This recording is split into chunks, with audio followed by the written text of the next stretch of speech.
And we got to make our block to go under the bus bar.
Now these won't reach the outer amplifier. The grounds just barely do, but the positives don't. So we're going to have to do the distribution block thing. But on the plus side, the door closes. No impacts. It's very good. And boy, let me tell you, it's close. But it does close without touching anything. I want to show you guys something. We keep it honest on this channel, so I'm going to show y'all my mistake. Let's see if I can get maybe get a little bit more light in here. This, if I can get it to focus, this is inside of my four-way connector. Notice that black in there? That's arcing. And when you see arcing like that, that means the connection was loose. So there wasn't a solid connection here. That's what caused that.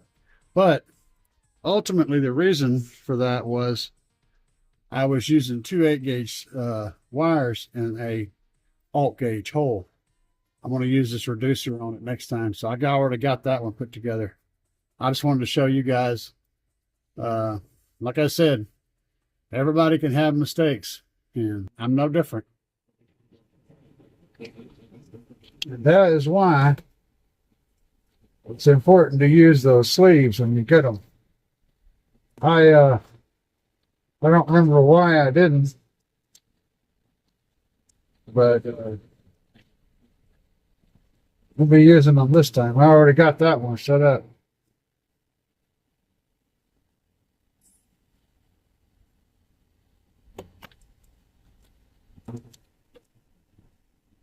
Maybe because it didn't come with one. I have to locate some.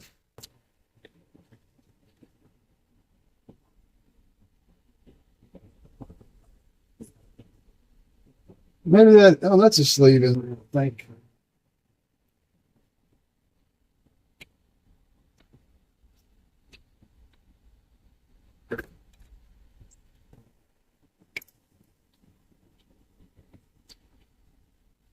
I know there's a piece of a rubber line in there to keep the screw from getting lost, but nope, there's not any. I just happen to have some in my box from that last set. We'll have to locate some. Need those things. So I found another one in this old distribution block. Just so happened to have one in it. Well, I don't throw shit away, man, because you never know when you're going to need something. Well, this takes this size. Some little oddball thing that, shit, like that worm screw I almost lost. that you can't just go buy, you know. See, this solved my problem right here.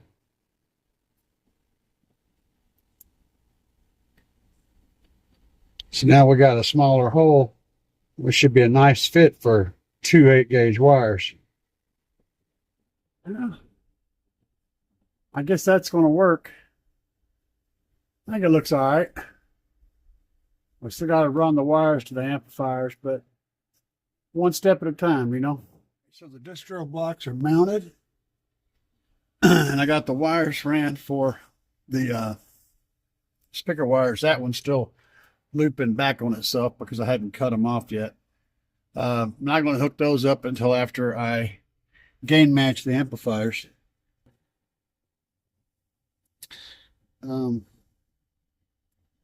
Get that voltage right.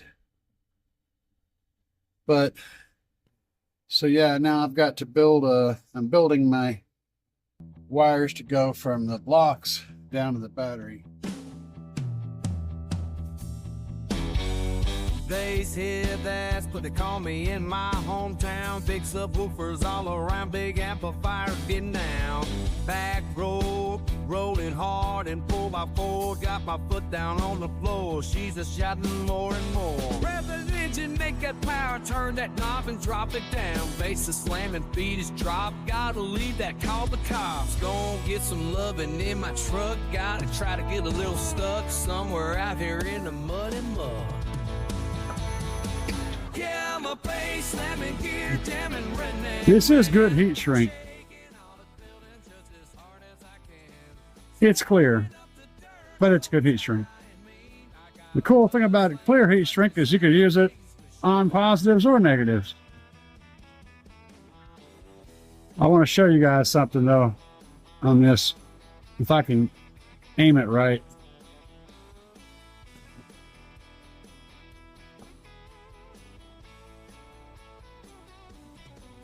You see how it's getting wet under here? Right in there? That's the glue inside there, turning into a liquid. And you want to keep going until you get all that milkiness out of there.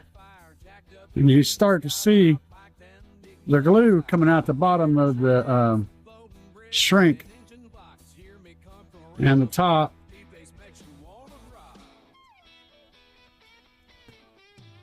See that shiny bit right there? So if we look at it close, you can see that shiny around the edge right up here where the end of it is. That's that glue coming out of there. It's good stuff, man. That means that's got a waterproof, totally waterproof. All of this is totally sealed up. I love it. Well, through the magic of doing shit, we have both grounds and both positives. Get her done.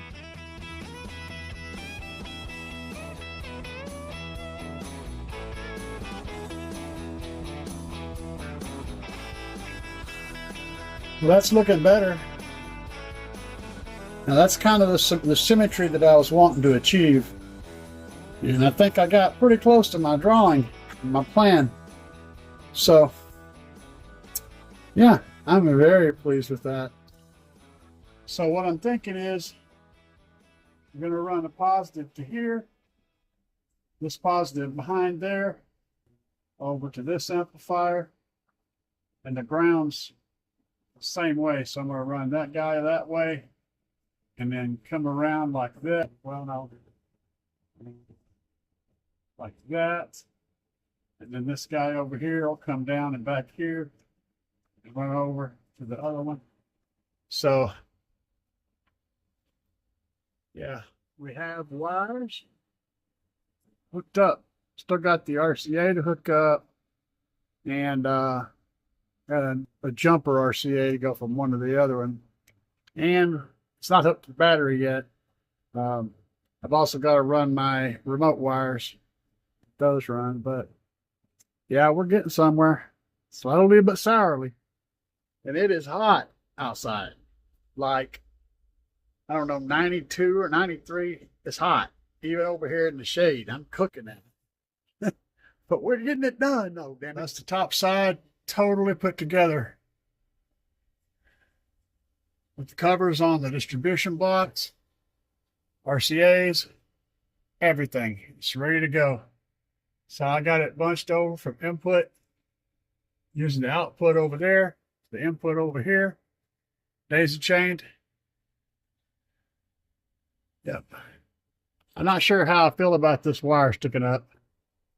Part of me wants to zip tie it to this other wire, but it kind of looks cool up there, but it would look dumb down here, so I'm not really sure. But it's all there, man. We've got our gains turned all the way down. And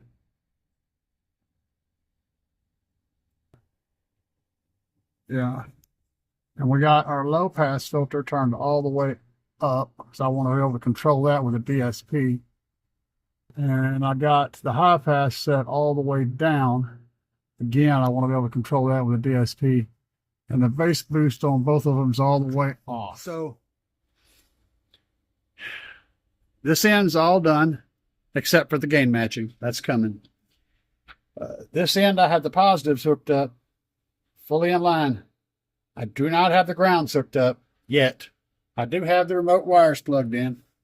We're going to do them separately because these wires are too stiff to do a one-hand thing. So we're going to do the little guys first. They're already all hooked up. And we're going to stick them in there with the bolts on here. Okay. We're going to do it. Here it goes. That was a very tiny spark. All right.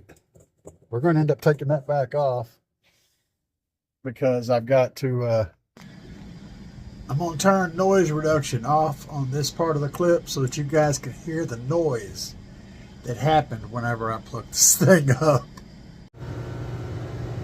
Got to put the other one on there, but it'll be fine. Here comes the big one. I'm just going to touch it and let the sparks fly. Fire extinguisher is ready. We don't want to burn down the machine. Here we go. Woo!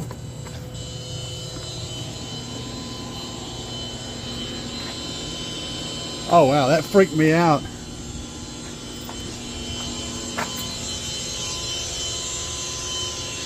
What the hell?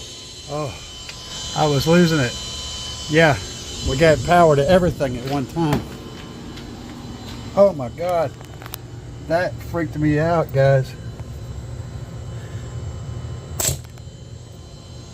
What the hell?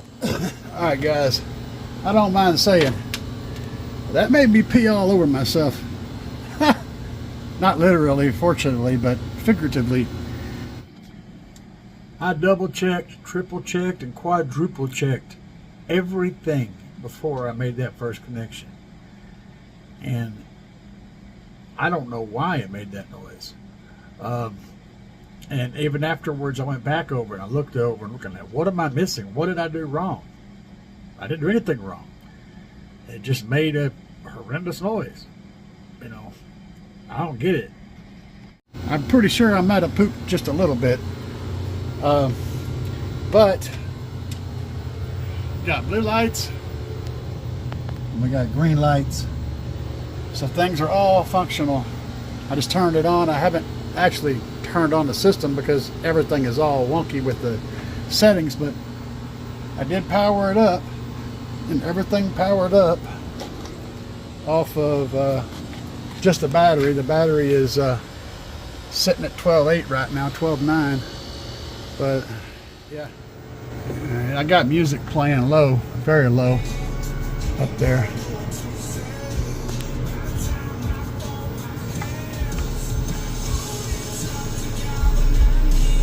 That one is working.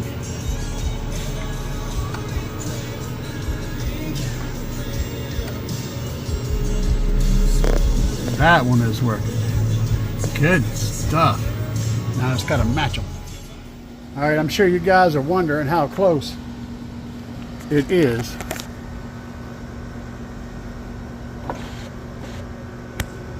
Got a little bit more room than we thought, but I was, you know, preparing for worst case scenario. But And you can see the armrest actually goes underneath the amplifier. It's right there. It was tight, but we're good to go.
Alright, I've been messing around with gain matching, and I'm going to hold the phone over here and turn the volume up and see if you guys can see the clip lights on them.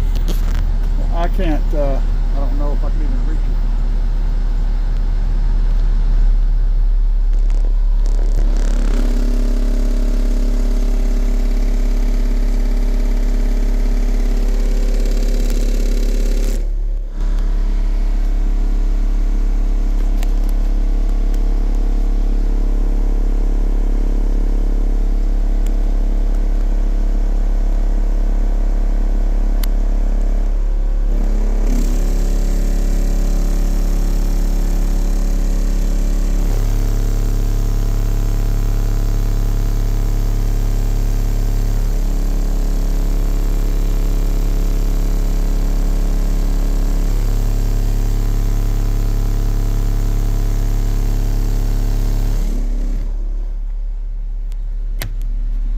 Those should be synchronized, and yeah, I know I go into clipping, even hard clipping, but I control that with how hard I push it.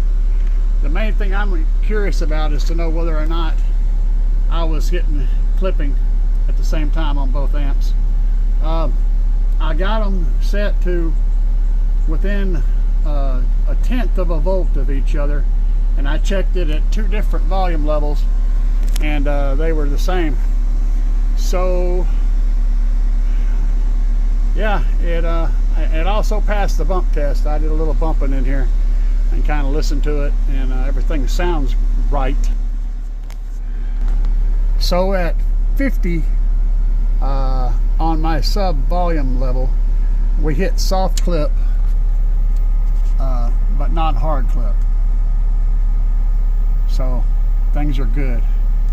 We got a soft clip at 50 at maximum volume at 35 hertz. That should be my good safe zone. As long as they're both doing the same exact thing at the same time, I did my job. We got to fire it up now though. Life is good.